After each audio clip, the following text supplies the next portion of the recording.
అవిద్యానామంతస్తిమిరమిహిరద్వీపనగరీ జడానాం చైతన్యస్తబకమకరందశ్రుతిఝరీ దరిద్రాణాం చింతామణిగుణనికా జన్మజలధో నిమగ్నానాం దంష్ట్రామురరిపువరాహస్య భవతి. శుక్లాంబరధరం విష్ణుం శశివర్ణం చతుర్భుజం ప్రసన్నవదనం ధ్యాయేత్ సర్వవిఘ్నోపశాంతయే. వందే గురుపదద్వంద్వమవాంగ్మానసగోచరం రక్తశుక్లప్రభామిశ్రం అతర్క్యం త్రైపురం మహః. యా కుంద్యందు తుషారహారధవళా యా శుభ్రవస్త్రాన్వితా యా వీణావరదండమండితకరా యా శ్వేతపద్మాసనా యా బ్రహ్మాచ్యుత శంకర ప్రభృతిభిర్దేవైః సదా పూజితా. సా మాం పాతు సరస్వతీ భగవతి నిశ్శేషజాడ్యాపకా. నమః శివాభ్యాం నవయౌవనాభ్యాం పరస్పరాశ్రిష్టవపుర్ధరాభ్యాం నగేంద్రకన్యా వృషకేతనాభ్యాం నమో నమః శంకర పార్వతీభ్యాం. నారాయణం నమస్కృత్య నరం చైవ నరోత్తమం దేవీం సరస్వతీం వ్యాసం తతో జయముదీరయేత్. శ్రీమాతృగురుభ్యాం సభాయై చ నమః.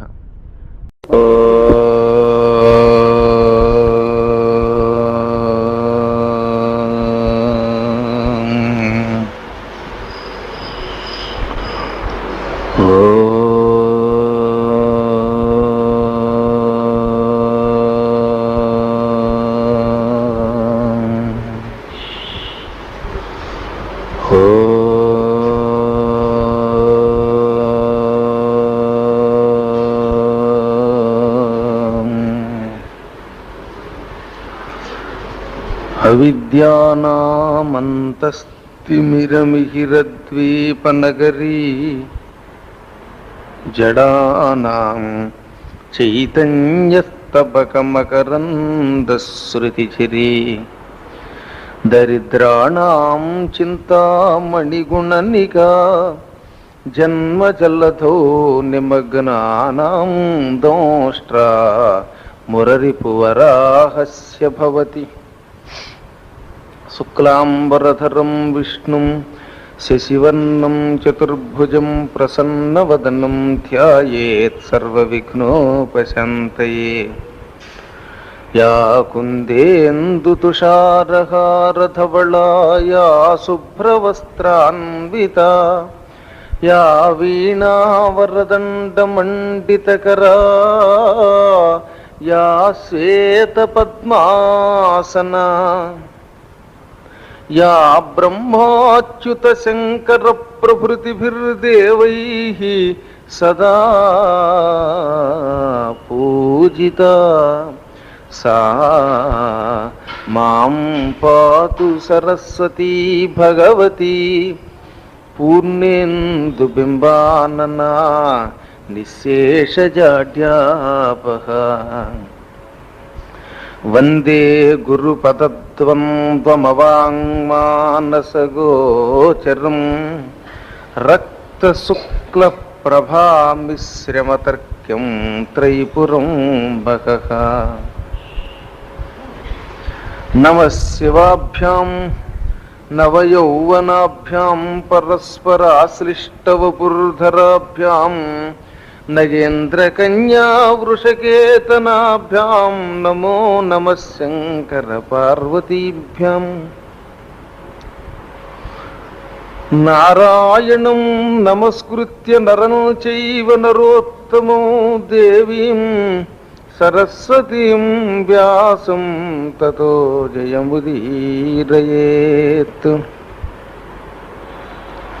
శ్రీశత్వం పరిపాలనే ద్రుహిణతాం సృష్టౌ లయే రుద్రతాం సంప్రాప్య స్వయమేక ఏవ బహుధా సంపద్యమానః ప్రభుః. విశ్వస్యాంతరవస్థితో బహిరపి స్వజ్యోతిషా భాసయన్ ఆదిత్యాద్యఖిల గ్రహాన్ భవతు నః క్షేమాయ విశేషరః.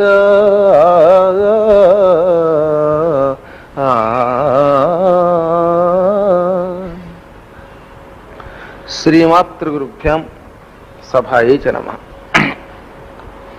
మళ్ళీ మనం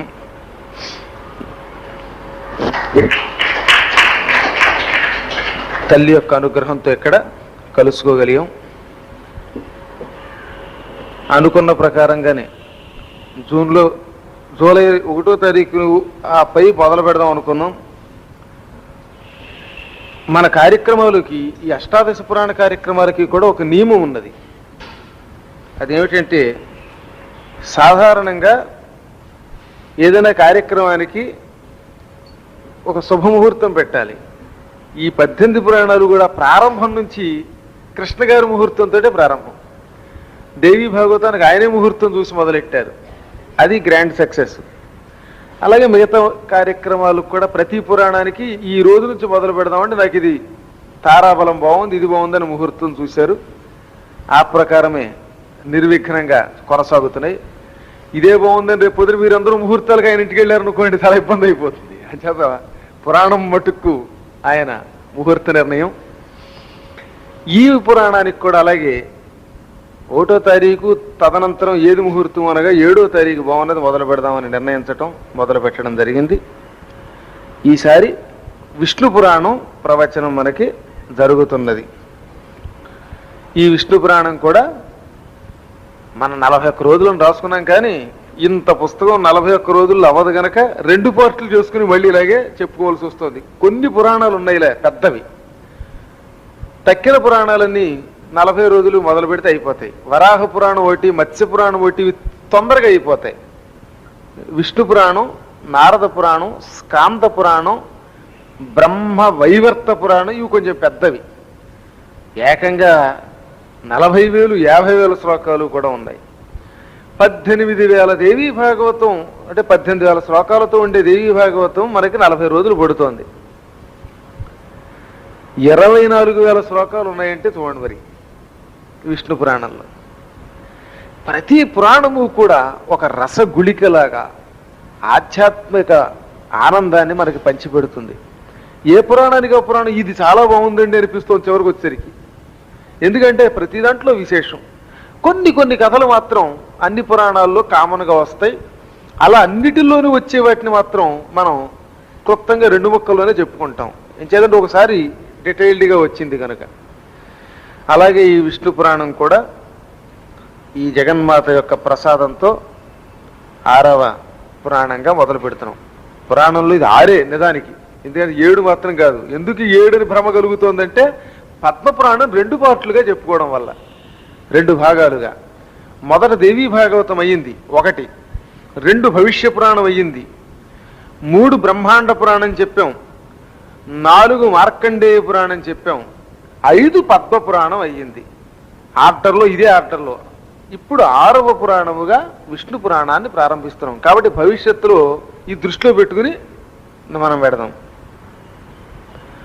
ఈ విష్ణు పురాణము వ్రాసినటువంటి వాడు 18 పురాణాలు వ్యాసుడే. కానీ వ్యాసుడు రాయడానికి ముందు ఇది ఎవరు చెప్పారు అంటే ఆయనకి ఎవరో ఒకరు చెబితే దాన్ని గ్రంథస్థం చేశాడు కదా.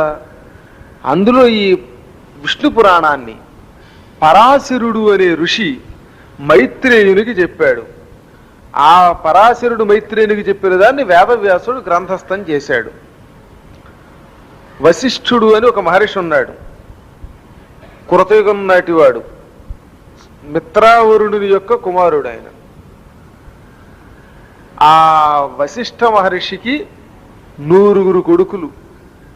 అందులో పెద్ద కొడుకు పేరు శక్తి అంటారు. ఆ శక్తి కుమారుడు పరాశరుడు. పరాశరుడు కొడుకే వేదవ్యాసుడండి. అంటే వేదవ్యాసుని తండ్రే ఇది చెప్పినవాడు. మనం విష్ణు సహస్రనామంలో చదువుకుంటాం, వ్యాసం వశిష్ఠ నప్తారం శక్తే పౌత్రమకల్మషం పరాశరాత్మజం వందే సుఖతాతం తపోనిధిం అని. వ్యాసుడికి నమస్కరిస్తున్నాను అని ఈ శ్లోకానికి అర్థం. వందే వ్యాసం. మరి ఏ వ్యాసునికి నమస్కరిస్తున్నాము? వశిష్ఠ నప్తారం. నప్తృ శబ్దానికి ముని మనుమడు అని అర్థం. మనుమడి యొక్క కొడుకుని నప్తృ శబ్దంతో వాడతాం సంస్కృతంలో. వశిష్ఠ నప్తారం, వశిష్ఠుని యొక్క ముని మనుమడు వ్యాసుడు. శక్తేహ పౌత్రం, శక్తి యొక్క మనుమడు. పరాశర ఆత్మజం, పరాశరుని యొక్క ఆత్మజుడు కుమారుడు. సుఖతాతం, సుకునికి తండ్రి. అటువంటి వ్యాసునికి నమస్కారం అనే శ్లోకంలో ఉన్నది. అంటే వశిష్ఠుని యొక్క కొడుకు శక్తి, శక్తి కొడుకు పరాశరుడు, పరాశరుడి కొడుకు వేదవ్యాసుడు, వేదవ్యాసుని పుత్రుడు సుకుడు. ఆ తర్వాత ఇక సంతానం లేదు అని పురాణాలు. అయితే దేవీ భాగవతంలో మాత్రం అదొక్క చోట మాత్రమే 18 పురాణాల్లో సుకుడు జనకుడి దగ్గరికి వెళ్ళొచ్చిన తర్వాత పీవరి అనే కన్యకను పెళ్లి చేసుకున్నట్టుగా ఉన్నది. ఇంకెక్కడా కూడా సుకుడు బ్రహ్మచారిగా ఉన్నది తక్కిన పురాణాల్లో. అదిగో అటువంటి ఈ పరాశరుడు వశిష్ఠుని యొక్క మనుమడు ఈ కథని మైత్రేయునికి చెప్పాడు. అది వ్యాసుడు గ్రంథస్థం చేశాడు.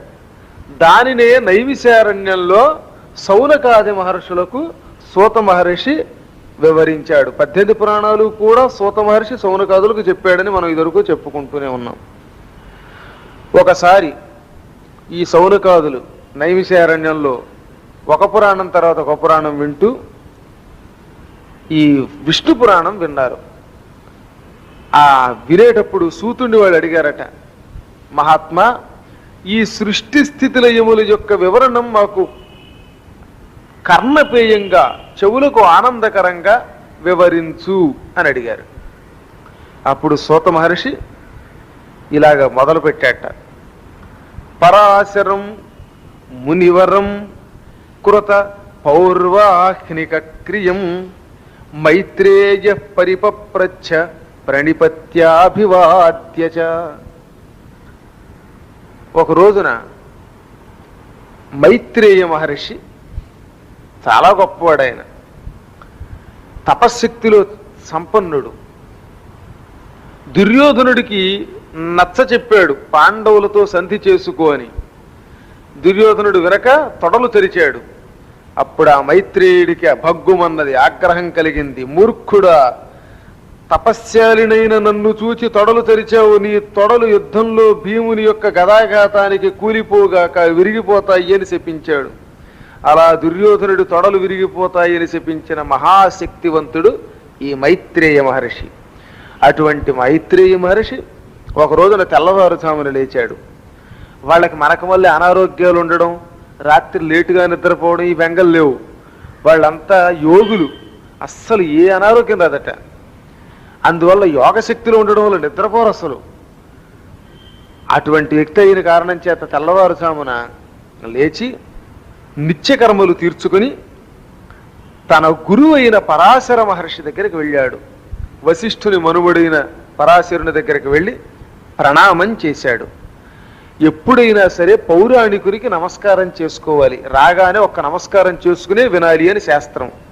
నేనెందుకు నమస్కారం చెయ్యాలి అని అవినయంగా విన్నవాడు గురుధిక్కారా అనే దోషం చేసినవాడు అవుతాడు. అందుకని ఈయన ఏం చేశాడు, ప్రణిపత్య అభివాద్యచ, వినయంగా వంగి నమస్కరించాడు. అక్కడ వినయం దగ్గర ఏమీ ఆయన తేడా చూపించేవాడు కాదు. పాదాలు పుచ్చుకున్నాడు స్వయంగా. అలాగ పాద నమస్కారం చేసి ఇలా అన్నట్ట, ఓ గురుదేవ, మీ ముఖం ద్వారా నేను ఇంత పూర్వం అనేక శాస్త్రాలు అభ్యసించాను. త్వత్తో హి వేదాధ్యయనం అధీతం అఖిలం గురో ధర్మశాస్త్రాణి సర్వాణి తథాంగాని యథాక్రమం.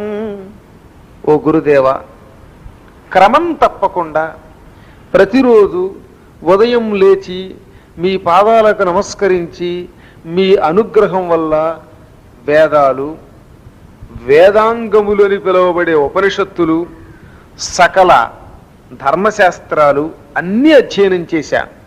షడంగాలంటారు, శిక్ష, వ్యాకరణము, స్మృతి, నిరుక్తము, జ్యోతిషము, కల్పము, ఈ ఆరింటికి కలిపి షడంగాలు. ఈ షడంగాలు నేర్చుకున్నాను నేను. ఓ మునిశ్రేష్ఠ, అక్కడితో అయిందా? ధర్మశాస్త్రాలు నేర్చుకోవడం చాలా కష్టపట. ఏది ధర్మం ఏది అధర్మం అనేది అంత తేలిక చెప్పడం. ధర్మము సూక్ష్మాతి సూక్ష్మమట. అది ఎప్పటికప్పుడు మారుతూ ఉంటుంది. ధర్మం ఎల్లవేళలో ఒకే రకంగా ఉండదట. ధర్మం చాలా సూక్ష్మంగా ఉంటుంది. ఒక గొప్ప వ్యక్తి ఆచరించి చూపిస్తే కొంతకాలానికి అది కూడా ధర్మంగా మారుతూ ఉంటుంది. కాబట్టి మనుషుల యొక్క ఆచరణ వల్ల కూడా, జ్ఞానుల యొక్క ఆచరణ వల్ల కూడా కొత్త ధర్మాలు పుడుతూ ఉంటాయి. అటువంటి విషయాలు ధర్మశాస్త్రాలు మీ వల్ల తెలుసుకున్నాను. మీ కృప వల్ల నాకు ఎంత పేరు వచ్చిందంటే, తత్ప్రసాదాత్ మునిశ్రేష్ఠ మామన్యే నాకృతశ్రమం వక్ష్యంతి సర్వశాస్త్రేషు ప్రాయసో ఏపి విద్విషః. విద్విషః అంటే శత్రువులు. ఈ పరాశరుడికి కూడా శత్రువులు ఉన్నారట. చూడండి ఆశ్చర్యం. ఇదేంటండి, పరాశరుడికి, మైత్రేయుడికి, వీళ్ళకి కూడా శత్రువులు ఎలా ఉన్నారు అంటే, ఎప్పుడు జ్ఞానులకే శత్రువులు ఉంటారట, పండితులకి శత్రువులు ఉంటారు. ఎందుకంటే వాడికి పేరు వచ్చేస్తూ ఉంటుంది పండితుడికి. దాంతో కొద్దిమంది ఈర్ష్య చెందటం ఉంటుంది. మైత్రేయుడు అంటున్నారు, అయ్యో నేను చాలా శాస్త్రాలు చదువుకున్నాను, పాండిత్యం సంపాదించాను, అయినా నాకు కొంతమంది శత్రువులు ఉన్నారు. ఎప్పుడూ మంచిని వ్యతిరేకించేవాళ్ళు లోకంలో ఉంటారు. ధర్మమన్నా పాండిత్యమన్నా కిట్టని వాళ్ళు ఉంటారు, దైవద్వేషులు ఉంటారు. అటువంటి శత్రువులు ఉన్నారు నాకు. వాళ్ళు కూడా మైత్రేయుడిని ఇంకేదైనా తిడతారు కానీ పండితుడు కాడు అని మాత్రం అనడానికి సాహసించలేరు. నా శత్రువులు కూడా నన్ను పండితుడని పొగిడి తిట్టవలసిందే కానీ పాండిత్యం లేదు అని తిట్టే ధైర్యం లేదు. అలా శత్రువుల చేత కూడా పండితుడనిపించుకుంటున్నానంటే దానికి కారణం తమరు ప్రసాదించిన విద్య అన్నాడండి 3వ శ్లోకంలో. అటువంటి పండితుడైనా నాకు కూడా కొన్ని సందేహాలు ఉన్నాయి. గురువు దగ్గర అన్నీ నేర్చుకున్న మిగిలిపోయిన సందేహాలను కూడా తెలుసుకోవాలి. ఎందుకంటే నా సందేహం తీరితేనే కదా ఇంకోటికి తీర్చగలుగుతాను. నాకే సందేహం ఉంటే రేపు శిష్యులు ఎవరైనా వచ్చి, ఏమయ్యా నాకు ఇది సందేహం తీర్చు అని అడిగితే, నీకున్న సందేహం నాకు ఉంది అంటే బాగుండదు. శిష్యుడికి ఎక్కడ సందేహమో గురువులకు కూడా అక్కడే సందేహం అయితే ఇంక వీడు గురువేమిటి? కాబట్టి ముందుగా గురువునైన నేను తెలుసుకోవాలి, గురువైన నీ ద్వారా. అప్పుడు మిగతా శిష్యులకు బోధిస్తాను. దయతో నాకు కొన్ని సందేహాలు తీర్చు. అసలు ఈ జగత్తు ఎలా పుట్టింది? బభూవ భూయశ్చ యథా మహాభాగ భవిష్యతి. ఎలా పుట్టింది, ఇప్పుడు ఎలా నడుస్తుంది, భవిష్యత్తులో ఈ సృష్టి ఎలా నడుస్తుంది, ఎన్ని కల్పములు జరిగాయి, ఈ కల్పాల్లో రాబోయే కాలంలో ఈ సృష్టి ఎలా అవుతుంది, దీని తర్వాత ఇంకో కల్పం వస్తుందిగా. ఇప్పుడు శ్వేతవరాహ కల్పం నడుస్తుంది. శ్వేతవరాహ కల్పం తర్వాత మళ్ళీ ఇంకో కల్పం వస్తుంది. ఆ కల్పంలో కూడా సృష్టి ఇలాగే ఉంటుందా, లేదా మార్పు ఉంటుందా? ఓ గురుత్తమ, ఈ ప్రపంచానికి ఆధారం ఏమిటి? ఈ చరాచరమైన జగత్తంతా ఎక్కడ నుంచి పుట్టింది?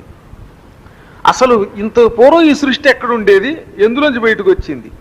ఎక్కడో తోట ఉన్నదేగా బయటకు వచ్చేది, లేనిది బయటికి రాదు. జేబులో డబ్బున్నవాడు ఆ జేబులోంచి తీస్తున్నాడు, అసలు జేబులోనే లేకపోతే ఏం తెస్తాడు వీడి మొహం? కాబట్టి ఉన్నదే బయటకు వచ్చింది, ఆ బయటకు వచ్చిందే మళ్ళీ లోపలికి వెళ్ళిపోయింది. దీనికి వ్యక్తము అవ్యక్తము అని పేరటండి. ఇలా కనపడుతున్న చూసారా ఈ సృష్టి అంతా, దీనికి వ్యక్తము అన్నారు.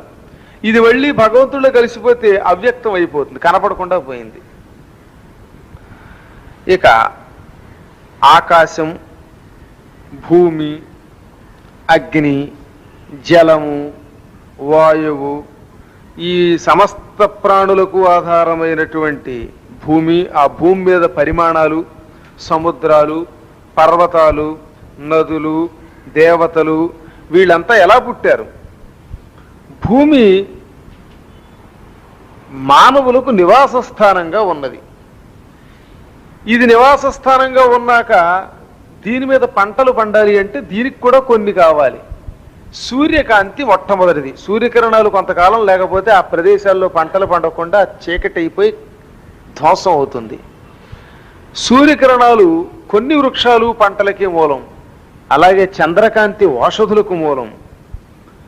ఈ సూర్యచంద్రాదులు వాళ్ళలో ఆవిర్భవించారు, ఈ భూమిని నిలబెడుతున్నారు. వర్షాలు ఇవి ఎలా ఏర్పడ్డాయి? అలాగే దీని మీద మొట్టమొదటి పుట్టినటువంటి మానవులు ఎవరు? ఈ మానవుల యొక్క వంశాలు, దేవతల నుంచి పుడితే ఆ దేవతల వంశాలు, మన్వంతరాలు, ఇవన్నీ కూడా తెలుసుకోవాలని నాకు కోరికగా ఉన్నది. ఇవన్నిటికీ మూలభూతుడైనటువంటి ఆ మహాపురుషుడు ఎవడు? ఇంకా ఇక్కడ దేవర్షి పార్థివానాంచ చరితం యన్మహామునే వేదశాఖా ప్రణయనం యథావద్వ్యాసకర్తృకం. మీ కుమారుడున్నాడు వేదవ్యాసుడు, సమస్తమైనటువంటి విషయాలు పురాణాల్లో రాశాడు, ధర్మములు రాశాడు, దేవ ఋషుల చరిత్ర రాశాడు, రాజ ఋషుల చరిత్ర రాశాడు, వేదములను విభజించాడు, పురాణములు రాశాడు, ఆరణ్యకములు, బ్రాహ్మణములు అనే గ్రంథాలు రాశాడు. ఇందులో సృష్టి ఎలా వచ్చిందో ఏమిటో రాశాడు. ఒక్కొక్క పురాణంలో ఒక్కొక్క దైవం యొక్క విశిష్టతను వర్ణించాడు. బ్రహ్మచర్యము, వానప్రస్థము మొదలైన సమస్త ఆశ్రమ ధర్మాలు వివరించాడు. అయినా అవన్నీ చదువుకునే ఓపిక నాకు లేక మీ ద్వారా అడిగి తెలుసుకుంటున్నాను ఇవన్నీ క్లుప్తంగా. పుస్తకాలు చాలా ఉన్నాయి, కానీ పుస్తకాలు చదవడం కంటే వినడం తేలిగిట. ఎంచేతంటే వినడానికి చెవులు అప్పగిస్తే చాలు, చదవాలంటే భాష మొదటి నుంచి 10-15 ఏళ్ళు కృషి చేయాలి. తర్వాత ఇవేమో అస్తమాటు రోజు కూర్చోగానే ఎవడో టింగ్ టింగ్ అనిపిస్తూ ఉంటాడు, ఇవన్నీ కష్టం. అందుకని వినాలి అనుకుంటున్నాను అన్నట్టు. శ్రోతుమిచ్చామ్యం, మైత్రేయుడంతటి పండితుడు చదవడం కంటే వినడం సుఖం అన్నట్ట. అందుకని వినాలనుకుంటున్నాను, వివరించవయ్యా. ఓ బ్రహ్మ స్వరూపుడా, నీ అనుగ్రహం ఉంటే ఈ సృష్టి క్రమాలు, ఈ విశేషాలు ఇవన్నీ తెలుసుకోవచ్చు, ఆనందంగా ఉంటాయి నువ్వు చెబుతూ ఉంటే అనగా పరాశరుడు ఒక్క నమస్కారం పంచభూతాలకి చేసి, ఓ మైత్రేయ ధర్మజ్ఞ, చాలా బాగుందయ్యా, నీవు ఇప్పుడు నన్ను సృష్టి యొక్క విశేషాలు అడిగావు. ఇది అడగగానే నాకు పూర్వం జరిగిన ఒక విశేషం గుర్తొచ్చింది. పితుః పితామే భగవాన్ వశిష్ఠో యదువాచ.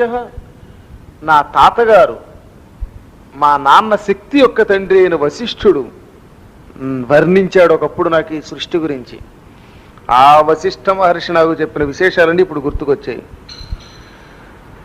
నీకు దీనికి ధన్యవాదాలు. ఎందుకంటేట మాకు ఇంత మంచి విషయం చెప్పండి అని ఎవడన్నా అడిగాడు అనుకోండి, అడిగిన వాడికి కూడా ధన్యవాదాలు చెప్పచ్చట. ఎందుకంటే అడిగింది మంచి విషయం కనుక. పిచ్చి పిచ్చి ప్రశ్నలు అడిగితే తిట్టినా తప్పులేదు, తిట్టకపోయినా పర్వాలేదు మనకు విసుగ్గా ఉంటే. కానీ మంచి విషయం అడిగితే చెప్పేవాడికి కూడా చాలా ఉపయోగం ఉన్నది. అందువల్ల నువ్వు పవిత్రమైన విషయములు అడిగావు, ధన్యవాదాలు చెబుతున్నాను. ఓ మైత్రేయుడా, పూర్వం మా తాత వశిష్ఠుడికి 100 కుమారులు ఉండేవారు. శక్తి మొదలుకొని మొత్తం 100 మంది పిల్లలు. ఈ 100గురిలో పెద్దవాడు మా తండ్రి శక్తి మహర్షి. ఈ 100గురితోటి బ్రహ్మచర్యాశ్రమమే నడిపాడు ఆయన ఆశ్చర్యకరంగా. అటువంటి మహానుభావుడు వశిష్ఠుడి ఆశ్రమంలో ఉండగా విశ్వామిత్రుడితో మా తాతగారికి యుద్ధం జరిగింది. చూసారు ఎంత గొప్ప విషయం. వశిష్ఠుడు మహాతపస్యాలి, విశ్వామిత్రుడు గొప్పవాడు, వాళ్ళిద్దరికి పడేది కాదు. గొప్ప గొప్ప వాళ్ళకి మధ్యలో పడదు, అదేంటో సృష్టి యొక్క రహస్యం. మంచి పండితులు ఇద్దరు ఉన్నారంటే ఆ ఇద్దరికి మధ్యలో ఎంతో కొంత తగాదా వస్తుందట. ఎందుకంటే యాచకో యాచక శత్రు, ముష్టివాడికి ముష్టివాడి శత్రువు, అలాగే పండితుడికి పండితుడే శత్రువు. వశిష్ఠుడికి విశ్వామిత్రుడు శత్రువు అయ్యాడు. ఎందుకంటే ఈ విశ్వామిత్రుడు వశిష్ఠుడి మీద అకారణ ద్వేషం పెట్టుకున్నట్ట. ఆ కథ అందరికీ తెలిసినదే, గోవును అపహరించిన కథ. చివరికి విశ్వామిత్రుడు వశిష్ఠుడి మీద పట్టుదల కొద్దీ తపస్సు చేసి గొప్ప ఋషి అయ్యాడు. వరం విరోధోపి మహాత్మనశ్చ, మహాత్ములతో విరోధం మంచిదటండి నీచులతో స్నేహం కంటే. ఒక దుర్మార్గుడితోటి తాగుబోతుతోటి స్నేహం చేశాం, వాడేం చేస్తాడు, ఆ తాగుబోతుతో స్నేహం చేస్తే కొద్ది రోజులకి వాడి వ్యసనం వీడికి నేర్పుతాడు. ఒక జోదరితో స్నేహం చేస్తే ఆ జోదం నేర్పుతాడు. ఈ వ్యసన పరులతో సాంగత్యం కొంతకాలం ఏకవిగిన చేసి రాసుకు పూసుకు తిరిగితే వాడి వ్యసనం మనకు వస్తుంది. అంచేత నీచులతో స్నేహం మంచిది కాదు, మహాత్ములతో విరోధం కూడా మంచిదే. ఎందుకంటే వశిష్ఠుడితో విరోధం వల్ల విశ్వామిత్రుడు ఏమనుకున్నట్ట, నేను వశిష్ఠుడి కంటే గొప్పవాడిని అవ్వాలి తపస్సులో అనుకున్నాడు. అందుకని కొన్ని వేలు లక్షల సంవత్సరాలు తపస్సు చేశాడు. తపస్సులోంచి పాడైపోతున్నా మళ్ళీ తపస్సు చేసేవాడు. అలా ఉండగా ఒకసారి ఓ చమత్కారం జరిగింది. ఆ రోజుల్లో ఒక మహారాజు గారు నిమి చక్రవర్తి వశిష్ఠుని దగ్గరకు వచ్చాడు. వశిష్ఠునికి నమస్కారం చేసి, స్వర్గానికి వెళ్ళాలనుకుంటున్నాను నేను, బొందితోటి ఒక యజ్ఞం చేయించు అన్నట్ట. ఆయన ఇప్పుడు వీలు పడదు పొమ్మన్నాడు. అప్పుడు ఆయన, నువ్వు చేయించకపోతే ఏమిట్లే అని కొడుకు అయిన శక్తి దగ్గరకు వచ్చి, మీ నాన్న చేయించనంటున్నాడయ్యా, బొందితో స్వర్గానికి వెళ్ళాలని కోరిక, శరీరంతో స్వర్గానికి వెళ్ళడానికి ఒక మంచి యజ్ఞం చేయాలి నేను, అది మీ నాన్న చేయనంటున్నాడు, నువ్వు చెయ్యి, నీకు సగం రాజ్యం ఇస్తానన్నట్ట. మా నాన్న వద్దన్నాక నేను ఎలా చేయిస్తాను, తప్పు, మా తండ్రి గారు మహాత్ముడు ఎందుకు వద్దన్నాడో నాకు అర్థమయ్యింది, వద్దులే అన్నట్ట. మూర్ఖుడా, 1,00,000 రూపాయలు, 1,00,00,000 రూపాయలు అవి ఇది కాదు నేను ఇచ్చేది, అర్ధరాజ్యం అంటున్నాను, కావాలంటే నా రాజ్యం ఇస్తాను చేయించన్నట్ట. మూర్ఖుడు అనేసరికి నీకు ఒళ్ళు మండింది.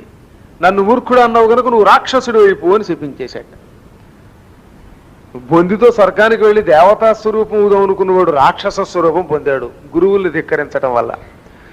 ఆ రాక్షసుడైపోయి అక్కడి నుంచి కోపంతో తాను కూడా శక్తిని శపిద్దామని నీళ్లు తీసేట.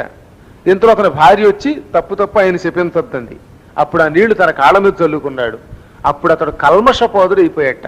ఆ శాపం పెడదాము అనుకున్న నీళ్లు కాళ్ళ మీద పోసేసుకున్నాడుగా, మరి కాళ్ళు కాస్త మచ్చలు వచ్చేసాయి. శాపజలానికి అంత విలువ. అందుకే చేతిలోకి నీళ్లు తీసుకుంటే శపించడానికి మంత్రం చదివాక ఆ నీరు ఎక్కడ పోస్తే ఆ ప్రదేశం పాడైపోతుంది.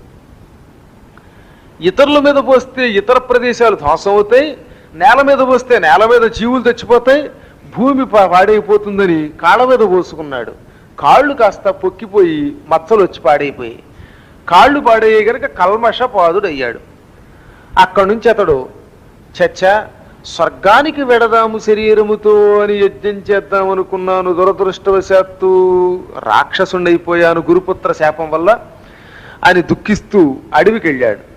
విశ్వామిత్రుడు ఏం చేశాట, బలే దొరికాడు అనుకుని ఇతని మీద పరిపూర్ణ నరమాంస భక్షక మంత్రం ప్రయోగించాట. ఆ మంత్ర ప్రభావం వల్ల వాడికి విపరీతమైన ఆకలి వేసేసింది. అప్పుడు ఇతన్ని శక్తి మీద గుసిగొలిపెట్ట విశ్వామిత్రుడు. అతడు వచ్చి శక్తి అనేటటువంటి ఆ వశిష్ఠుడి కొడుకుని మింగేశాడు. దాంతో వశిష్ఠుని తక్కిన కొడుకులందరూ వాడిని తరిమేయడానికి వచ్చారు. మొత్తం అందరిని మింగేశాడు. ఈ విధంగా విశ్వామిత్రుడి ప్రేరేపణ వల్ల ఆ కల్మషపాద మహారాజు రాక్షసుడై ఆసుర భావంతో ఆకలికి తట్టుకోలేక మొత్తం వశిష్ఠుడి యొక్క 100 కొడుకుల్ని తినేశాట. అందుకే కోపము ఎంత పని చేస్తుందో ఆలోచించండి. అబ్బబ్బబ్బా, ఎప్పుడూ కోపం ప్రమాదకరమైనది. కోపం జ్ఞానాన్ని, కోపం తపస్సుని, కోపం సమస్తాన్ని ధ్వంసం చేస్తుంది. కోపం మనిషిని ఎటువంటి వాడినైనా భ్రష్టుని చేసేస్తుంది. కోపం వల్లే కదా గురువుని ధిక్కరించాడు కల్మషపాదుడు. ఆ కోపం వల్లే శక్తి కూడా తమాయించుకోకుండా రాక్షసుడు అయిపో అన్నాడు. రాక్షసుడు అవడం వల్ల చివరికి అతనికే ముప్పు వచ్చింది చెప్పించడం వల్ల. ఆ కోపం వల్లే విశ్వామిత్రుడు తన తపస్సును ఎన్నోసార్లు పాడు చేసుకున్నాడు. ఆ కోపమే అతన్ని శక్తి మీదకి పూరికొల్పింది. దానివల్ల 100 కొడుకులు చంపించేశాడు. అయినా వశిష్ఠుడికి మాత్రం కోపం రాలేదట. చూడండి, జ్ఞాని ఆయనకు కోపం రాదు. 100 కొడుకులు పోతే ఏడవలేదటండి అసలు వశిష్ఠుడు. వాళ్ళు మహానుభావులంటే ఇంత పెసరు తేడా వస్తే మనం భరించగలమా? అమ్మో అబ్బో అని గొడవ చేసేసుకుంటామే. అటువంటిది తన కళ్ళ ఎదురుగుండా ఒక రాక్షసుడు వచ్చి 100 కొడుకుల్ని మింగితే శాంతమూర్తి అయి వాళ్ళ ప్రారంభం అనుకున్నట్టండి ఆయన. అందుకే సృష్టిలో వశిష్ఠుడు లాంటి మహర్షి లేడు, అంతటి ఉత్తముడు ఆయన. ఆ తరువాత ఈ విషయం పరాశరుడికి తెలిసింది. నా తండ్రి శక్తిని, ఆయన తమ్ముళ్లను మొత్తం అందరినీ విశ్వామిత్రుడు ప్రేరేపించగా ఈ కల్మషపాదుడనే రాక్షసుడు మింగేశాడా? రాక్షసత్వానికి మూల కారణమైన జాతినే నాశనం చేసేస్తాను అనుకున్నట్టు ఈయన. మింగింది ఎవడు? ఒక్క రాక్షసుడు. పోనీ ఆ రాక్షసుడు కూడా ఒరిజినల్ రాక్షసుడా?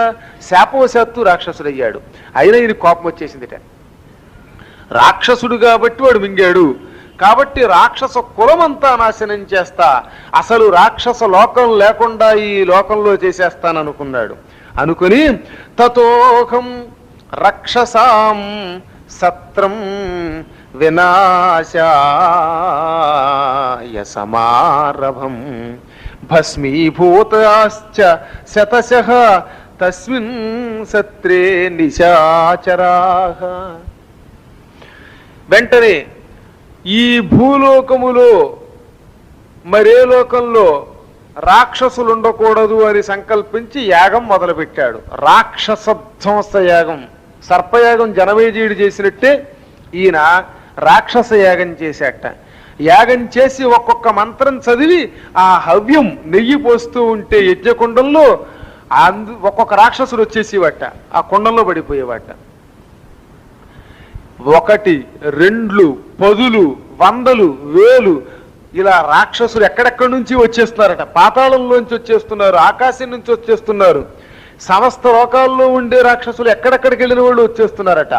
భూలోక, భూర్లోక, మహర్లోక, జనలోక, గోలోక, తపోలోక, సత్యాలోకాలు, అతల వితల సుతల తలాతల రసాతల పాతాళాది లోకాలలో ఉండే సమస్త రాక్షస జాతి కూడా దొల్లుకుంటూ వచ్చి ఈ అగ్నిగుండంలో పడిపోతున్నది. మొత్తం అగ్నిగుండంలో రాక్షసులు పడిపోవడం బూడిదైపోతున్నారట. ఇలా అందరూ భస్మం అయిపోతూ ఉంటే రాక్షసులందరినీ అది ఏడ్చేశారు రాక్షసులు, బాబోయ్ బాబోయ్ అని. మామువాచ మహాభాగో వశిష్ఠః మత్పితామహః అలం అత్యంత కోపేన తాతమన్యుమిమం జహి రాక్షసాః నాపరాధ్యంతి పితుస్తే విహితం హితత్. ఈ విధంగా రాక్షసులందరూ చచ్చిపోతూ ఉంటే ఈ విషయం వశిష్ఠుడికి తెలిసింది. వెంటనే వశిష్ఠ మహర్షి పరుగు పరుగున అక్కడికి వచ్చాడు. వచ్చి, నాయన మనవడా, ఆగు ఆగు ఆగు, ఏం పని చేస్తున్నావురా నువ్వు? ఇప్పటికే చాలా తప్పు చేశావు. ఎవడో ఒక్కడు తప్పు చేస్తే ఆ వంశం ధ్వంసం చేస్తామా? శరీరంలో ఒక వేలు కుళ్ళిపోయిందని మొత్తం తలకాయ నరుక్కుంటాడా? ఏదన్నా అవయవం కుళ్ళిపోతే కుళ్ళిపోయిన అవయవాన్ని తీసేసి తక్కిన శరీరాన్ని కాపాడుకోవాలి. అలాగే ఏ కులంలో కానీ, ఏ మతంలో కానీ, మరే జాతిలో కానీ ఒక్కడు తప్పు చేస్తే తప్పు చేసిన వాడిని శిక్షించి తక్కిన వాళ్ళని రక్షించాలి. మొత్తం జాతి అంతా తప్పుడు జాతి అని జాతిని ధ్వంసం చేసే హక్కు ఎవడికి లేదు. అది మహాదోషం. రాక్షసుల్లో ఒక్కడు తప్పు చేశాడని నిరపరాధులైన లక్షలాది మంది రాక్షసులందరినీ యజ్ఞగుండంలో భస్మీపటలం చేశావా నాయనా? ఇది దోషం కదరా. అయ్యయ్యో, తప్పు చెయ్యడం తేలిక, సరిదిద్దుకోవడం కష్టం. ఇంతమందిని బూడిదంటే చేశావు కానీ మళ్ళీ వీళ్ళని బతికించగలిగే శక్తి నీకుందా? ఎంత కష్టం అది. కాబట్టి జరిగిందేదో జరిగింది, ఇంక తక్కిన వాళ్ళని ధ్వంసం చెయ్యకు. నాయనా, మూఢానామే భవతి క్రోధో జ్ఞానవతాం కృతః. క్రోధో జ్ఞానవతాం కుతః. మూర్ఖులకు కోపం ఉంటుందట. కోపం ఉంది అంటే వాడు మూర్ఖుడు. విపరీతమైన కోపం, వద్దురే బాబు కోపం అంటే ఎందుకొద్దు కోపం అంటట, రెచ్చిపోతాట కోపం విషయంలో. అలా రెచ్చిపోయేవాడు పిచ్చివాడు అయిపోతాడు. వాడి వల్ల లోకానికి నష్టం, వాడికి నష్టం, వాడి కుటుంబానికి నష్టం. క్రోధం మూర్ఖుల యొక్క లక్షణం. జ్ఞానవతాంకుత. జ్ఞానులకు కోపం ఎందుకు వస్తుంది? రాదు. క్రమేపీ జ్ఞానం పెరిగిందంటే వాడు కోపం తగ్గించుకోవాలి. హన్యతే తాతక కేన యత సుకృత భుక్యమాన్. నాయన, క్రోధం ఉన్నదే ఎవరినైనా పాడు చేసేస్తుంది. అసలు నీ తండ్రిని ఎవడో చంపాడు అనుకుంటున్నావు. నీ తండ్రిని ఎవడు చంపాడు ఈ లోకంలో? ఎవడు చంపలా. మీ నాన్న చేసిన పాపం అతను చంపింది. ఎవడైనా చచ్చాడంటే వాడు తాను చేసిన కర్మ ఫలితం అనుభవిస్తున్నాడు. ఎవడు ఏమి చేస్తే అదే అనుభవిస్తాడు. ఈ లోకములో ఉపకారం చేశానన్నవాడు కానీ అపకారం చేశానన్నవాడు కానీ ఇద్దరు మూర్ఖులే. నేను ఫలానా వాడిని ఉపకారం చేశానండి, వాడిని పైకి తీసుకొచ్చాను, లేదా ఫలానా వాడిని అణగదొక్కేశాను నాకు కోపం వస్తే ఆయన అనుకోవడం అజ్ఞాని యొక్క లక్షణం. ఎవడి కర్మ ఫలితం వాడికి సుఖం ఇస్తోంది, ఎవడి కర్మ వాడికి అపకారం చేస్తోంది. కర్మ వల్లే సుఖం పొందుతున్నాడు, కర్మ వల్లే దుఃఖం పొందుతున్నాడు. కర్మ ఫలితమే వాడిని మహారాజును చేస్తోంది, కర్మ ఫలితమే వాడిని అధపాతాళానికి నొక్కేస్తున్నది. కాబట్టి ఎవడైనా చేసిన పని యొక్క ఫలితమే అనుభవిస్తాడు. మంచి పని చేసావు, మంచి ఫలితం పొందుతావు. చెడ్డ చేసావు, చెడ్డ ఫలితం పొందుతావు. ఎవరినో ఎంతో పూర్వం తిట్టావు చచ్చిపోమ్మని, ఇప్పుడు వీడు చచ్చిపోతాట. అంచేత నీ తండ్రిని చంపింది ఎవరు అంటే యత సుకృత భుక్పమాన్. తాను చేసిన ఫలితమే అనిపించాడు. ఎప్పుడో ఎవడికే ఏదో చేశాడు, ఇప్పుడు అది మరణ రూపంలో రాక్షస రూపంలో వచ్చి మింగింది. అయితే అరే రాక్షసులు వచ్చే సమయానికి మా నాన్న ఇంట్లోకి వెళ్ళిపోతే తప్పించుకుంటును అనిపిస్తుంది నీకు. అది మరణం ఏం చేస్తుందంటే లాక్కొచ్చి ఎక్కడున్నా వాడిని తినిపిస్తుందిట. మనం కూడా లోకల్తో చూడండి, అబ్బా ఆ గుండెపోటు వచ్చినప్పుడు వెంటనే ఆసుపత్రికి తీసుకెళ్ళి బతుకునండి, ఆసుపత్రికి వెళ్ళలేదు వాడు అంటాం. పిచ్చి. ఆసుపత్రికి కాదు, వాడు చచ్చే యోగం ఉంటే ఎక్కడున్నో చచ్చిపోతాట. ఎక్కడి నుంచో తీసుకొచ్చి లాక్కొచ్చి మరీ వాడిని అనుభవింప చేస్తుంది కర్మ ఫలితం. ఇదే చెబుతున్నాడు ఈయన. ఆ కర్మ ఫలితం అంత బలమైనది, తప్పించుకోవడానికి హరిహరాదుల వల్ల కూడా కాదు. నాయనా, ఒక్క విషయం చెబుతున్నాను విను. ఈ క్రోధం ఉన్నదే హంజతే తాత సంచితస్యాపి మహత వత్స క్లేశేన మానవై. కష్టపడి ఎన్నో ఏళ్ల పాటు జపం చేసిన, తపస్సు చేసిన, తీర్థయాత్రలు చేసిన ఆ మొత్తం ఫలితమంతా ఈ ఒక్క కోపంతో పోతుందటండి. శపించడం అనే దానివల్ల, దురాగ్రహం వల్ల ఇన్నేళ్లు కష్టపడి చేసిన పుణ్యం పోతుందిట. ఒకడు 10 ఏళ్ళు జపం చేశాడు, కానీ 11వ ఏడు ఎవరినో శపించాడు కోపంతో. ఈ 10 ఏళ్ల పుణ్యం కాస్త ఈ శాపానికి పోయింది. కాబట్టి వీడు మళ్ళీ ఏమైపోయాడు? భ్రష్టుడైపోయాడు. ఒకడెవడో 40 ఏళ్ల పాటు గుడి చుట్టూ రోజు ప్రదక్షిణం చేశాడు, 40 ఏళ్ళు ప్రదక్షిణ పుణ్యం సంపాదించాడు.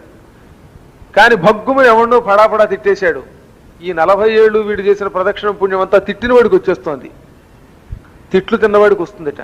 అందుకే మీకు పక్కవాడి పుణ్యం కొట్టేయాలనే కోరిక వచ్చిందనుకోండి, వాడి చేత తిట్టించుకోండి నాలుగు, ఇంక మీకు వచ్చేస్తుంది అనమాట.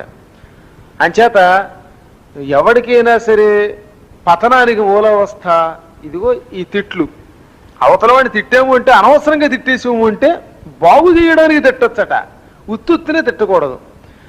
అలాగని చెప్పి తిట్టకూడదన్నాం కదా అని పిల్లాడు తప్పు చేస్తుంటే తిట్టకుండా కూర్చుంటే అది దోషం. మళ్ళీ అనవసరముగా ఎవరినైనా నిందించుట వలన పుణ్యము నశించును. కానీ తిట్టవలసిన సమయంలో పిల్లల్ని తిట్టకుండా, కొట్టకుండా, బాగు చేయకుండా చేతులు ముడుచు కూర్చుంటే కూడా పుణ్యం నశిస్తుంది. వాళ్ళని సక్రమంగా దారిలో పెట్టాలి. ఇది ధర్మ సూక్ష్మం. నువ్వు చేతులారా ఈ రాక్షసుల్ని ధ్వంసం చేయడం అనే యాగం చేశావు. అతి భయంకరమైన ఈ యాగము నీ పుణ్యాన్ని తపస్సుని పాడు చేసేసింది. స్వర్గాపవర్గవ్యాసేధ కారణం పరమర్షయః వర్జయంతి సదా క్రోధం తాత మా తద్వసో భవ. నాయన, ఈ కోపం నీ కీర్తిని నీ తపస్సుని నాశనం చేసింది, స్వర్గాన్ని పాడు చేసింది, పరలోకానికి వెళ్ళవలసిన నీ పుణ్యమంతా భ్రష్టమైపోతుంది. అటువంటి ఈ కోపాన్ని మహర్షులు జ్ఞానులు తక్షణం విడిచిపెట్టాలి. అనారోగ్యం చేసే వస్తువులు తినకూడదు. షుగర్ పేషెంట్ తీపి తిన్నాడనుకో, ఆ తీపి వాడిని నాశనం చేస్తుంది. ఇంకా కొన్ని వస్తువులు కొన్ని రకాల వాళ్ళకి పడవు, దుంపలు పడవు, కొందరికి వంకాయ పడదు, కొంతమందికి టెంకాయ పడదు, కొంతమందికి తింటే వీడి కాస్త ఆయుష్క్షేణం. పడని వస్తువుని ఎలా విడిచిపెడుతున్నాడో మహర్షికులు కూడా, జ్ఞానికి కూడా పడని వస్తువు ఈ కోపం. కోపం కూడా విడిచిపెట్టేయాలి తక్షణం. చాలు, యాగమాపే అనగానే తాతగారి మీద గౌరవం చాలా ఎక్కువ ఉన్నటువంటి మహానుభావుడు ఇతడంటే పరాశరుడు. తక్షణం యాగం ఆపేశాట. ఆ యాగం ఆపకపోతే ఇంకో 1000 మంది అప్పుడే పైదాకా వచ్చారు, అందులో పడిపోవాలి వాళ్ళు. ఆగండి అన్నాడు వశిష్ఠుడు. పైన ఆగిపోయారు వాళ్ళు. ఎవళ్ళ లోకాలకు వాళ్ళ పొండి అన్నట్ట. మళ్ళీ ఇళ్ళ దగ్గర పడ్డారట. కొబ్బరి చెట్టు మించి కొబ్బరికాయలు రాలినట్టుగా వాళ్ళ లోకంలో డామ్ డామ్ అని పడిపోయారట హాయిగా. అమ్మో వశిష్ఠ మహర్షి, ఎంత మహానుభావుడవు, నీ మనువడి ఇంకొక మంత్రం చదువుంటే మేము అందులో పడవలసిన వాళ్ళం, సమయానికి వచ్చి రక్షించామనుకున్నారు వాళ్ళు. ఈ విధంగా యజ్ఞం ఆగిపోయింది. అప్పుడు వశిష్ఠుడు ఎంతో ఆనందించాడు. ఇంతలో ఆకాశంలో ఒక మెరుపు విరిసిందట. ఆ మెరుపు మధ్యలో మహానుభావుడు మైత్రేయ పులహాగ్రజ మామువాచ మహాభాగ. పులహుడు అనే ఆయన అన్నగారు పులస్త్య బ్రహ్మ అక్కడికి వచ్చాడు. ఆ పులస్త్యుని యొక్క కొడుకే విశ్రవసుడు, విశ్రవసుడు కొడుకే రావణుడంటే. అంటే రావణాసురుని తాతగారు, ప్రజాపతులలో గొప్పవాడు పులస్త్యుడు అంటారు ఆయనని. చాలా గొప్ప తపస్యాలి. ఆ పులస్త్య బ్రహ్మ వచ్చాడు. బ్రహ్మ మానసపుత్రుడు ఆయన, ప్రజాపతి. అంటే బ్రహ్మ తపస్సు చేస్తూ తాను ఒక్కడే సృష్టి చెయ్యలేక సృష్టి చెయ్యడానికి తనకి కొంతమంది సహాయకారుల్ని నియమించుకున్నట్ట. ఒక్క వ్యక్తి సృష్టి చెయ్యలేడు, అందుకని కొంతమంది ప్రజాపతుల్ని సృష్టించి సృష్టి కార్యంలో నాకు సాయపడమన్నాడు. అలాంటి వాళ్ళకి ప్రజాపతులు అని పేరు. ఆ ప్రజాపతులలో ఒకడు ఈ పులస్త్యుడు. ఆయన వచ్చాడు అక్కడికి. వచ్చి ఇలా అన్నట్ట, మైత్రేయ, ఓ పరాశర మహర్షి, నీకు ఆశీస్సులు. ఎందుకంటే వైరే మహతి యద్వాక్యాత్ గురోహో అద్య ఆశ్రిత క్షమా త్వయా తస్మాత్ సమస్తాని భవాన్ శాస్త్రాణి వేత్స్యతి. నాయన, నీకు చాలా కోపం ఉన్నది రాక్షసులంటే. రాక్షసులందరినీ ధ్వంసం చెయ్యాలి, వీళ్ళందరినీ యజ్ఞకుండంలో బూడిద చెయ్యాలి అనే కసితో ఉన్నావు. అంత కసిలో ఉన్నప్పటికీ తాతగారైన వశిష్ఠుడు వచ్చి ఈ యజ్ఞం ఆపేయి అనగానే వెంటనే క్షమాగుణాన్ని, క్షమించే గుణాన్ని మనస్సులో స్వీకరించి యజ్ఞం ఆపేశావు. దీనిని బట్టి నువ్వు జ్ఞానివి, సమస్త శాస్త్రాలు చదివిన పండితుడివి అని నాకు అనిపిస్తున్నది. ఎందుకంటే తీవ్రమైన కోపంతో ఉన్నప్పుడు ఎవడైనా ఆపితే నన్ను ఆపుతావా అని తన్నేస్తారట. కానీ నువ్వు అలా ఎగరలేదు, ఆగ్రహాన్ని అదుపులో పెట్టుకున్నావు. పోయే కాలం వచ్చిన వాడు మాత్రమే గురువుని ధిక్కరిస్తాడట. ఎవడు గురువుని తిడతాడు, ఎవడు గురువుని ధిక్కరిస్తాడు, ఎవడు గురువుని, తనకు మంత్రోపదేశం చేసిన గురువుని చేజేతులారా ధిక్కరించి నిందించి నశిస్తాడు అంటే పోగాలము దాపురించువాడు. నీకు అలాంటి కాలం దాపురించలేదు, అందుకే మీ తాతగారి ద్వారా ఉపదేశం పొందావు. ఆ తాతగారు ఎలా చెబితే అలా నడుచుకున్నావు. అది చాలా జ్ఞానుల యొక్క లక్షణం. గురుస్వీకరణ, ఆ గురువుని పొరపాటును కూడా ధిక్కరించకుండా వెళ్ళడం అనేది మహాజ్ఞానుల యొక్క లక్షణం అన్నాడు. ఒక్క ముక్కలో చెప్పాలంటే భవాన్ శాస్త్రాన్ని వేత్స్యతి. ఎవడైతే తనను చదివించినటువంటి గురువు ఉంటాడో అటువంటి గురువుని ధిక్కరించకుండా ఉంటే అన్ని శాస్త్రాలు వాడికి తెలిసిపోతాయిట. అటువంటి వాడివి నువ్వు. నాకు చాలా ఆనందం కలిగింది. అత్యంత క్రోధితుడవు అయినా సరే నువ్వు ఆ కోపాన్ని విడిచిపెట్టావు. ఇప్పుడు నేను నీకు ఒక వరం ఇవ్వడానికి వచ్చాను. దదామ్యహం మహావరం, ఒక వరం ఇస్తాను. అదేమిటంటే, ఇక మీదట నీవెప్పుడు తలుచుకుంటే అప్పుడు అన్ని పురాణాలు నీకు జ్ఞాపకం వచ్చేస్తాయి. నాకు విష్ణు పురాణం గుర్తుకు రావాలి అనుకోగానే గుర్తుకొస్తుంది. కాసేపు ఉన్నాక నారద పురాణం గుర్తుకు రావాలి అంటే గుర్తుకొస్తుంది. అలా ఏ పురాణం ఎప్పుడు గుర్తుకు రావాలంటే అప్పుడు అలా గుర్తొస్తుంది. అప్పుడు అది గుర్తుకొస్తే నువ్వు ఇతరులకు ఏం చేయగలవు? చెప్పగలవు. వీడికి అర్థం కాలేదనుకోండి చదివిన పురాణం, ఇంకోటికి ఏం చెబుతాడు? కాబట్టి నీకు అన్ని చదువుతావు, గుర్తొస్తాయి, పురాణాలు చెబుతావు. పురాణ సంహితాకర్త భవాన్ వత్స భవిష్యసి దేవతా పారమార్థ్యంచ యథావద్వేత్స్యతే భవాన్. నాయన వత్స, పురాణ సంహితాకర్త భవాన్ భవిష్యతి. నీవు పురాణములను చెప్పేవాడు అవుతావు, సంహితను ఏర్పాటు చేసేవాడు అవుతావు, మంచి వక్తం అవుతావు. దేవతలు అందరూ కూడా నీలో చేరుతారు. దేవతా స్వరూపాన్ని నువ్వు తెలుసుకోగలుగుతావు. దైవస్వరూపం యొక్క లక్షణాలు తెలుసుకోగలుగుతావు. ఎన్ని చదివినా దైవస్వరూపాన్ని అర్థం చేసుకోవడం అంత తేలిక కాదు. ఎప్పటికప్పుడు చదివినా మళ్ళీ ఇంటికి వెళ్ళాక దులుపుపోతుంది. ఇది ఇంటికి వెళ్ళగానే వాళ్ళు ఏదో చాలా చెప్పారు, గంట సేపు ఏం చెప్పారో అర్థం కావడం, అదే ఆలోచిస్తున్నాం. చెప్పిన కాసేపు విన్నట్టే ఉంటుంది. దిక్కుమాల కూడా ఇంటికి వెళ్ళగానే మళ్ళీ మామూలే. కానీ నీవు అలా కాదు, జ్ఞానంతో మళ్ళీ బుద్ధిలో పెట్టుకోగలుగుతావు. అటువంటి మహాత్ముడు అవుదువుగాక. ఇంతే కాదు, నీకు నా అనుగ్రహం వల్ల నిర్మల బుద్ధి ఉంటుంది, కుళ్ళు బుద్ధి ఉండదు. అయ్య బాబాయ్ ఆయనకి 10 రూపాయలు వచ్చేసాయి అనే ఏడుపు ఉంటుంది మామూలుగా మానవులకి. అది లేకపోతే మానవుడు ఎప్పుడో దేవుడు అయిపోతాడు. ఇదో దిక్మాలను కూడా అనమాట. మా పక్కింటి ఆయనకి ప్రమోషన్ వచ్చిందండి, 1000 రూపాయల జీతం పెరిగిపోయింది, అయ్యి బాబోయ్ అనిపిస్తుంది వీడికి.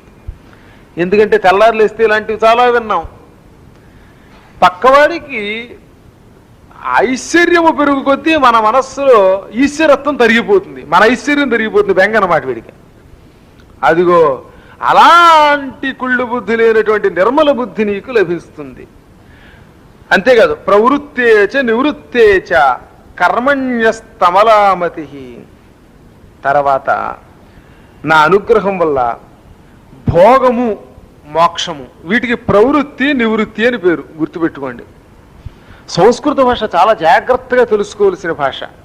అది తెలియకుండా ఏదో చెప్పేసామంటే ఒక్కోసారి చాలా ప్రమాదంగా ఉంటుంది. ప్రవృత్తి నివృత్తి అని 2 రకాలు ఉన్నాయి. ప్రవృత్తి అంటే భోగము, మన యొక్క శరీరం యొక్క ప్రవృత్తి. మన శరీరానికి ఒక లక్షణం ఉన్నది, దానికి ప్రవృత్తి అని పేరు. ఏమిటి శరీరం యొక్క లక్షణము అంటే భోగించటం. భోగం అనేది దీనికి ఇష్టమట. మంచి చక్కని కుర్చీలో కూర్చుంటే ఎంత మెత్తగా ఉంటుందో, మంచి కారులో వెనకాతలు కూర్చుంటూ ఉంటే ఓహోహో డ్రైవర్ తోలుతూ ఉంటే ఎంత బాగుంటుందో, హంసతూలికా తల్పం మీద పడుకుంటే బాగుంటుంది, ఈ పాయసం తింటే బాగుంటుంది. ఇలా వస్తువులను భోగించాలి అనే కోరిక ఉంటుంది. ఈ ఉండడంలో కొన్నేమో అవసరం, కొన్ని అనవసరము ఉంటాయి. పేదవాడు నేను పాయసం తినాలి రోజు అని కోరుకున్నాడు అనుకోండి, అది వాడికి ఉండకూరని కోరిక తప్పదు. ఎందుకంటే లభించదు గనక. లభించనప్పుడు అది కావాలి అని కోరుకుంటే ఈ ప్రవృత్తి వాడిని ధ్వంసం చేస్తుంది. తీరని కోరికని బలవంతంగా మనస్సులో పెట్టుకుని ఏడుస్తూ ఉంటే అది మనిషిని ధ్వంసం చేస్తుంది. అందుకనే ప్రవృత్తి ఎప్పుడు ఎలా ఉండాలంటే తనకి తీరే పరిధికి లోబడి ఉండాలి.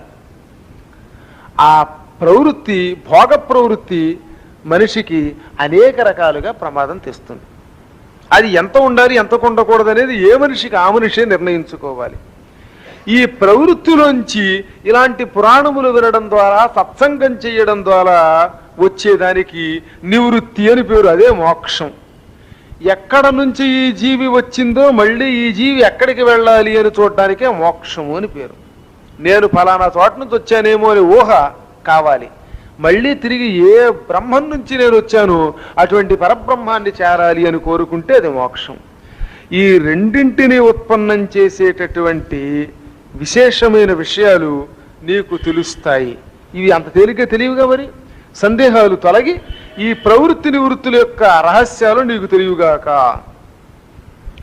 ఇంకా ఏమంటున్నాడు, నాయన ఈ వశిష్ఠుడు మహానుభావుడు, అతని యొక్క మనువడివై నువ్వు గొప్పవాడివయ్యావు.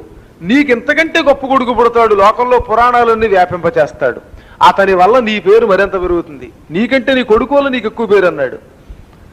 ఒక్కొక్కప్పుడు తండ్రి కొడుకు వల్లే పేరు, తండ్రి పండితుడైనా ఈ కొడుకు వల్ల ఆయనకి పేరు వస్తుంది అన్నట్ట. ఇలా దీవించి మాట్లాడబోతూ ఉండగా ఎంతలో వశిష్ఠుడు లేచాడు.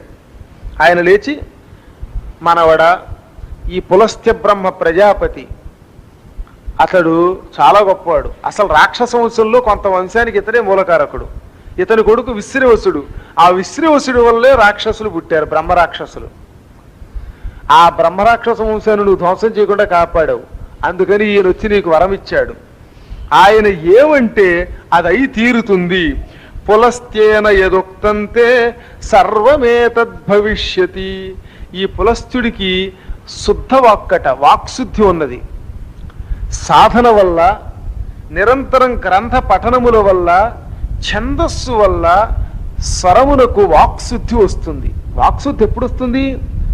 రోజు పీకి దగ్గర తిని పక్క వాళ్ళని తిడుతూ ఉంటే వాడు ఏం చేస్తాడో, ఈ గ్రంథ శక్తి వాడికి శుద్ధమైన వాక్కు ఇస్తుంది. ఆ వాక్కు వల్ల దీవిస్తే ఆ దేవన జరుగుతుంది. ఇవేమీ లేకుండా దీవిస్తే వాడి దేవన ఫలించదు. ఇతడు పులస్త్యుడు అటువంటి గొప్పవాడు. అతడి వాక్శుద్ధి గొప్పది. అందువల్ల అతడు అన్నట్టుగా నీకు జ్ఞానం వస్తుంది, అది సత్యం అవుతుంది అని దీవించాడు. ఇది పూర్వం వశిష్ఠేన పులస్త్యేన చ ధీమత యదుక్తం తత్స్మృతిం యాతి త్వత్ప్రశ్నాదఖిలం మమ. ఈ కథంతా కూడా పరాశరుడు ఎవరికి చెప్పాడు? మైత్రేయునికి చెప్పాడు. మైత్రేయ, నువ్వు నన్ను ఈ సృష్టి క్రమం గురించి అడిగావు. అడగగానే ఎంతో పూర్వం ఈ కథంతా గుర్తొచ్చింది. ఆనాడు వశిష్ఠుడు పులస్త్యుడు ఇద్దరు నన్ను దీవించారు. పులస్త్యుడు నాకు పురాణాదులు ఎప్పుడు కావాలంటే అప్పుడు గోచరిస్తాయన్నాడు. మా తాతగారు దానికి తథాస్తు అన్నాడు. ఆ అనుగ్రహం వల్ల ఇప్పుడు నీవు అడిగిన ప్రశ్నలకి జవాబులన్నీ నాకు గుర్తొచ్చేసాయి, తెలిసాయి. ఇవి నేను నీకు వివరిస్తాను, చాలా శ్రద్ధగా విను. దీనికి పురాణ సంహిత అని పేరు. అటువంటి పురాణ సంహితలో విష్ణు పురాణం అనేటటువంటి విశేషాన్ని నీకు ఇప్పుడు వివరిస్తున్నాను. ఈ సృష్టి ఆరంభము, ఈ విధమైనటువంటి తత్వములు అన్నీ కూడా అందులో ఉన్నవే. అటువంటి విష్ణు పురాణాన్ని చెబుతున్నాను. విష్ణోహో సకాశాత్ ఉద్భూతం జగత్తత్రైవ చ స్థితం స్థితి సంయమకర్తాసౌ జగతోస్య జగచ్చేసః. మహానుభావ, ఈ జగత్తంతా సృష్టి స్థితి లయము అనే మూడింట్లో ఉంది. అంటే ఒకడు దీన్ని సృష్టించాడు, మరొకడు దీన్ని ఏం చేశాడు? పోషించాడు, మరొకడు దీనిని తనలో కలుపుకున్నాడు. ఈ మూడింటికి సృష్టి స్థితి లయము అని పేరు. ఈ మూడింటికి మూలకర్త భగవంతుడైన విష్ణువు వాసుదేవుడు. ఆయనలోనే ఈ సృష్టి అంతా ఉన్నది. ఆయనే దీన్ని బయట పెడుతున్నాడు, మళ్ళీ ఆయనే దీనిని లాక్కుంటున్నాడు. అలా మూడు రూపాలు ధరించి ఆయనే బ్రహ్మ విష్ణు మహేశ్వరుడుగా పిలువబడుతున్నాడు. ఇలాంటి త్రిమూర్త్యాత్మకుడైన ఆ మహాపురుషుడికి వాసుదేవుడని విష్ణువని పేర్లున్నాయి. ఆయన పురుషోత్తముడు. అవికారాయ శుద్ధాయ నిత్యాయ పరమాత్మనే సదైక రూపరూపాయ విష్ణవే సర్వజిష్ణవే.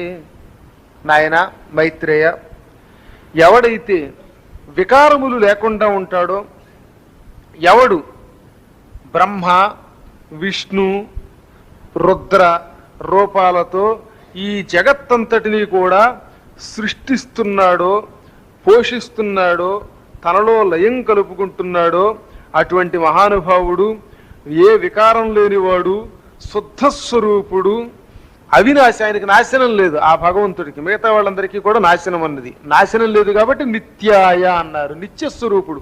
నిత్యము అంటే ఎల్లప్పుడూ, ఎల్లప్పుడూ ఉండేటటువంటి అటువంటి ఆయనను, ఆ పరమాత్ముణ్ణి సదైక రూపరూపాయ, ఎల్లప్పుడూ ఒకే రకంగా ఉంటాట. మనం అలా కాదు. ఇంతున్నాం ఒకప్పుడు, అంతయ్యాం, పొడుగయ్యాం, నల్ల జుట్టు, కొద్ది రోజులకి నల్ల జుట్టు కాస్త వెండి రంగు. అదేంటో విచిత్రం, వెండి అంటే ఇష్టం మనకి, కానీ జుట్టు వెండి రంగులోకి వస్తే మళ్ళీ చిరాగ్గా ఉంటుంది మనకి. సృష్టి రహస్యం ఏమిటో. మరి జుట్టు అంతా ఇలాగ నెరిసిపోతుంది. ఇంకా కొద్ది రోజులు పోయాక వంగిపోతాడు, తర్వాత కొద్ది రోజులకి కనపడకుండా పోతాడు, కంటికి ఎదురుగుండా రూపం ఉండదు. ఇన్ని మార్పులు చెందాయి. కానీ ఆయన మాత్రం సదా ఏకరూపాయ, సదా ఏకరూప, ఎప్పుడు ఒకే రకంగా ఉంటాడు. ఆ భగవంతుడిలో నో మార్ప్స్. అలాంటి వాడు ఆ మహానుభావుడు. అటువంటి వాడికి వాసుదేవునకు సర్వజిష్ణవే, ఎప్పుడు విజయం తప్ప అపజయం ఎరగని వాడు ఆయన. భగవంతుడికి అపజయం ఉండదు, ఎందుకంటే ఆయనకి కల్మషాలు ఉండవు కనుక. మనకు కల్మషాలు ఉంటాయి, ఆయనకి కల్మషాలు ఉండవు. కాబట్టి ఆయనకి ఎప్పుడూ విజయమే. అటువంటి మహానుభావుడికి నమస్కరిస్తున్నాను. ఏకానేక స్వరూపాయ స్థూల సూక్ష్మాత్మనే నమః అవ్యక్త వ్యక్త రూపాయ విష్ణవే ముక్తి హేతవే సర్గస్థితి వినాశానాం జగతో యో జగన్మయః మూలభూతో నమస్తస్మై విష్ణవే పరమాత్మనే. ఆహా, ఆ మహానుభావుడు ఆ విష్ణువు ఎటువంటి వాడు? ఇంకా ఒక్కడు ఆయన, ఏకపురుషుడు, ఏకో నారాయణ, ఉన్నవాడు ఒకడే నారాయణుడు. అయినా అనేక రూపాలు ధరిస్తాడు, నానా రూపాలు ధరిస్తాడట. ఒక్కొక్కప్పుడు స్థూలాకారం ధరిస్తాడు, ఒక్కొక్కప్పుడు సూక్ష్మాకారం బక్కగా కనపడతాడు. ఇంతి రూపాలు ధరిస్తాడు, అంతంత రూపం ధరిస్తాడు. ఒక్కొక్కప్పుడు అవ్యక్తుడు, ఒక్కొక్కప్పుడు వ్యక్తం. కారణం ఆయనే, ఆ కార్యము ఆయనే. కార్యం జరిగిందంటే, ఆ పని జరిగిందంటే పనికి ఏదో కారణం ఉంటుంది. పని ఆయనేట, ఆ పని జరగడానికి గల కారణం కూడా ఆయనే. అందుకే కార్యకారణ స్వరూపుడు ఆయన. తర్వాత తన భక్తులకు ముక్తి కారకుడట, ముక్తి హేతవే, ముక్తులు ఇచ్చే కారకుడు ఆయన. అటువంటి మహానుభావుడు ఆయనకు ఒక నమస్కారం చేసుకుంటున్నాను. ఎవడో ఈ చరాచర జగత్తంతా వ్యాపించి ఉన్నాడో అటువంటి విశ్వరూపుడైన ఆ ప్రభువు విశ్వము యొక్క ఉత్పత్తి స్థితి సంహారములు మూడింటికి మూలకారకుడైన వాడు, ఈ జగత్తంతటికి ఆధారభూతుడైన వాడు, విశ్వానికి అధిష్టానధాత్రుడు, అతి సూక్ష్మాతి సూక్ష్మ స్వరూపుడై అన్ని ప్రాణులలో ఉండే ఆయనకి నమస్కారం. అన్ని ప్రాణులలో ఉండే ఆ పురుషోత్తముడు అవినాశ స్వరూపుడు. అందుకే ప్రాణులలో ఆయన ఉన్నప్పుడు ఆ ప్రాణి బతికున్నాడన్నాం, ఆ ప్రాణిలోంచి ఆయన తప్పుకోగానే వీడు చచ్చిపోయాడన్నాం. అంటే భగవంతుడుంటే అది శవం, ఆయన తప్పుకుంటే శవం, అంతే తేడా. అందుకే ప్రాణికి మాత్రం చావు లేదు, శరీరము నశిస్తోంది తప్ప శరీరములో ఉండే ప్రాణం మాత్రం నశిస్తోందా? అది నశించదు, ఇక్కడి నుంచి ఇంకో చోటికి ఎడుతుంది అన్నమాట. ఆ నాశనము లేనటువంటి ఆ ప్రాణస్వరూపుడు, ఆ భగవంతుడు అవినాశ స్వరూపుడు, ఆయనకి నమస్కారం. వాస్తవానికి ఆయనే పరమ అర్థస్వరూపుడు, అతి నిర్మల జ్ఞానస్వరూపుడు. అజ్ఞానంతో ఉండే ఈ పదార్థాలలో విజ్ఞానం నింపేవాడు ఆయన. అటువంటి మహానుభావుడు కాలస్వరూపుడు, ఆయనకి నమస్కారం చేస్తున్నాను. ఆ జగదీశ్వరుడు అసలు పుట్టుక లేనివట్ట, అందుకని అభవుడు అంటారు ఆయన్ని. మరి పుట్టుక లేనివాడు ఎందుకు పుడుతున్నాడు అంటే అదొక లీల. పుట్టుక లేని ఆయన పుట్టడం ఉన్నదే అదొక విశేషం. ఈ సృష్టి స్థితిలయాలు చేయడం కోసం అలా పుడుతూ ఉంటాడు, కాల ప్రభావంతో ఉంటాడు. కాలం ఎందుకు నడుస్తూ ఉంటుందో కాలానికి తప్ప మరొకటి తెలియదు. అంతు చెక్కనటువంటి మహాస్వరూపం కాలం అంటే. ఈ కాలం వల్లే జన్మాలు జరుగుతున్నాయి, కాలం వల్లే నాశనం జరుగుతోంది, కాలమే వృద్ధికి మూల కారణం, కాలమే క్షయానికి మూల కారణం, కాలమే ఒకప్పుడు ఒకడు ఉంచుతోంది, ఒకప్పుడు ఒకడు లేకుండా చేస్తోంది. కాలంలో ఎందరో కొట్టుకుపోయారు. కాలము స్వరూపుడు ఆ భగవంతుడు అన్నమాట. అందుకే కాలస్వరూపుడు కాలకాలుడైన ఆయనను అర్థం చేసుకోవడం కష్టం కనుక ఆ కాలస్వరూపుడికి నిరంతరం నమస్కారం చెయ్యాలి. అటువంటి మహానుభావుడు విష్ణువుకు నమస్కరించి నా ప్రసంగం కొనసాగిస్తున్నాను అని ఇలా వినిపిస్తున్నట్ట పరాశరుడు మైత్రేయునికి. ఒకప్పుడు కథయామి యథా పూర్వం దక్షాద్యైః మునిసత్తమైః పృష్టః ప్రోవాచ భగవాన్ అబ్జయోనిః పితామహః. ఒకప్పుడు దక్షుడు, మరీచి, కపిలుడు, అగస్త్యుడు, అంగిరసుడు మొదలైనటువంటి పేర్లు కలిగిన మహర్షులందరూ కూడా బ్రహ్మదేవుడి దగ్గరికి వెళ్ళారు. ఆ బ్రహ్మదేవుడప్పుడు తామర పువ్వులా వికసించి ఉంటే అందులో కూర్చొని ఉన్నాడు. అటువంటి బ్రహ్మకి వాళ్ళు నమస్కారం చేసి ఆ బ్రహ్మ ద్వారా సృష్టి యొక్క విశేషాలు వినాలి అని కోరాము అన్నారట. అప్పుడు వారితోటి పితామహుడు ఆ బ్రహ్మదేవుడు ఇలా వివరించాడు. ఆ వివరించింది నీకు చెబుతున్నాను విని వైత్రేయ అని బ్రహ్మ తక్కిన ఋషులకు చెప్పిన విషయాన్ని ఇలా చెబుతున్నట్ట. నాయనలారా, ఓ దక్ష, కపిలాది మహర్షులారా, నేను చెప్పే ఈ ప్రసంగాన్ని పూర్వం సారస్వతుడు అనేటటువంటి వాడు నర్మదా నది ఒడ్డున పురుకుత్సుడనే రాజుతో కలిసి యజ్ఞం చేశాడు. తైశ్చోక్తం పురుకుత్సాద్య భూభుజే నర్మదా తటే సారస్వతాయతేనాపి మహ్యం సారస్వతేనచ.